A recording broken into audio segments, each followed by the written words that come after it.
आपके समक्ष को लेकर के आप लगातार जिला हिसार में लगे हुए हैं, तो किस प्रकार का रिस्पांस चल रहा है और कितना कामयाब मानते हैं? देखिए प्रजातंत्र में दो पक्ष होते हैं, सत्ता पक्ष और विपक्ष। सत्ता पक्ष यदि जनता की बात ना सुने तो जनता की दुख तकलीफ को, समस्याओं को उठाने का कर्तव्य विपक्ष का होता है। इस सोच के साथ विपक्ष आपके समक्ष कार्यक्रम 3 साल पहले शुरू हुआ और हर लोकसभा क्षेत्र में एक बड़ी जनसभा के रूप में हमने प्रयास किया कि कांग्रेस पार्टी जनता के मुद्दों को उठाए, प्रदेश की सरकार पर दबाव बनाए जो विपक्ष कर सकता है। अब वो चलता चलता 9वां, यानी कि 2 ही लोकसभा क्षेत्र रह गए, हिसार और रोहतक। 9वां लोकसभा क्षेत्र हिसार के अंदर 20 अगस्त को विपक्ष आपके समक्ष की एक बड़ी जनसभा के रूप में जो भी सारी बातें हैं लोगों की, हमें बहुत से अलग अलग लोग मिले जिन्होंने अपने अपने ज्ञापन दिए हैं। कर्मचारी मिले, उन्होंने ओल्ड पेंशन स्कीम की बात कही, कहीं किसान धरने में बैठे हुए हैं, उन्होंने अपनी बात कही, कहीं विकास कार्यों से संबंधित बातें लोगों ने कही। वो सारी बातों को हम ना सिर्फ उठाएंगे बल्कि उस दिन सारे ही हमारे 30 के 30 विधायक आएंगे कांग्रेस पार्टी के, और 25 से जो सेशन शुरू हो रहा है उस सेशन में भी उन बातों को लेके जाएंगे। ये हमारा एक प्रक्रिया रही, हमने अपनी तरफ से ईमानदारी से कोशिश करते रहे। और इसके साथ साथ क्योंकि अब चुनावी साल में हम आ गए हैं, तो चुनावी साल में, एक साल में चुनाव है, तो जो ये विपक्ष आपके समक्ष का हिसार का कार्यक्रम है, इसका महत्व कुछ और बढ़ गया है। और इसमें मैं समझता हूँ बड़ी जनसभा के रूप में एक संदेश जाएगा कि हरियाणा में परिवर्तन लोग चाहते हैं। बीजेपी जेजेपी की कार्यशैली से, खट्टर और दुष्यंत चौटाला सरकार से लोग उतने खुश नहीं हैं, और परिवर्तन के लिए और एक बड़ी सभा के रूप में लोग एक संकल्प लेंगे कि बीजेपी जेजेपी की सरकार को भगाना है, बीजेपी के अभिमान अहंकार को तोड़ना है, और जेजेपी के विश्वासघात का भी बदला वोट की चोट से चुकाना है। सर, बहुत सारे साथी हुड्डा साहब में आस्था रखते हैं और बड़ी मेहनत कर रहे हैं, तो टिकट वितरण में क्या नए चेहरों को भी मौका मिलेगा? देखिए कांग्रेस पार्टी की हमारी अपनी प्रक्रिया, हाईकमान उसमें अंतिम निर्णय लेता है। प्रदेश का शीर्ष नेतृत्व जो हुड्डा साहब और चौधरी उदय भान जी के नेतृत्व में, और हाईकमान का जो हमारा नेतृत्व है, पिछली बार एहसास मैं समझता हूँ सारी पार्टी को रहा कि भाई कहीं ना कहीं टिकट वितरण और बेहतर हो सकता था।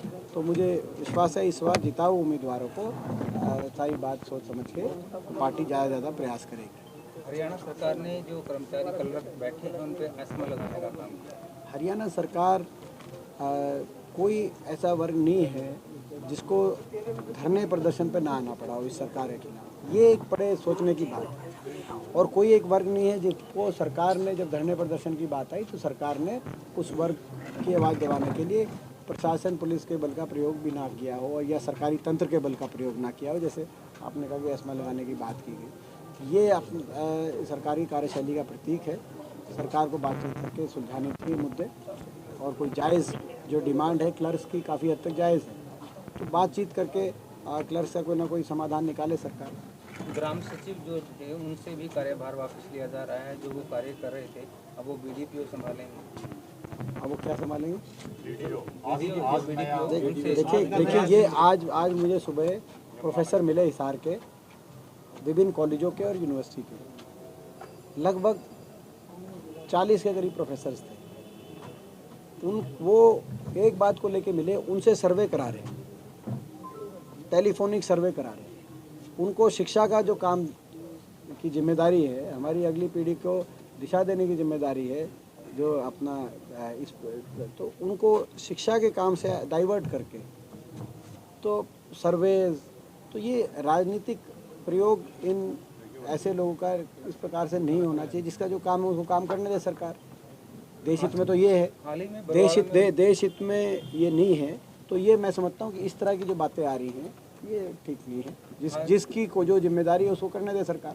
हाल ही में बरवाड़ा में ओम प्रकाश धनखड़ जो बीजेपी के प्रदेश अध्यक्ष से पहुंचे थे, उन्होंने कहा कि नूह में जो मामला हुआ उसके लिए कांग्रेस जिम्मेवार है। देखिए धनखड़ साहब तो देखिए इसमें जो नूह की जो बात है, नूह में पूरी तरह से प्रदेश सरकार की विफलता है। विश्व हिंदू परिषद के नेता का बयान का आपने वीडियो आपने भी देखा होगा। वो ये कहते हैं कि हर साल 2 से 3 हज़ार पुलिस हमें मिलती थी जब यात्रा होती थी। इस बार पहली बार यात्रा जब हुई तो पुलिस थी नहीं, केवल होमगार्ड के सहारे के हवाले छोड़ दिया गया। अगर पुलिस की नियुक्ति होती तो 2 समुदायों में टकराव नहीं होता।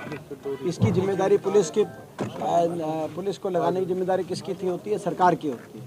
आज सरकार में हम अगर गृह मंत्री से पूछे तो गृह मंत्री कहते हैं कि सारी सूचना मुख्यमंत्री के पास, और मुख्यमंत्री से पूछे तो मुख्यमंत्री कहते हैं कि सबको सुरक्षा देने में हम असमर्थ हैं। अगर उस दिन पुलिस लगाई जाती तो दो समूहों में आपस में टकराव नहीं होता। ये जिम्मेदारी किसकी है? पूरी तरीके से बीजेपी की जिम्मेदारी है। मगर प्रदेश के लोग समझ गए कि भाई ये सरकार की विफलता है, और सरकार की विफलता है या नीयत ठीक नहीं थी, जो भी कारण रहे, तो प्रदेश के लोग इस बात को समझ गए।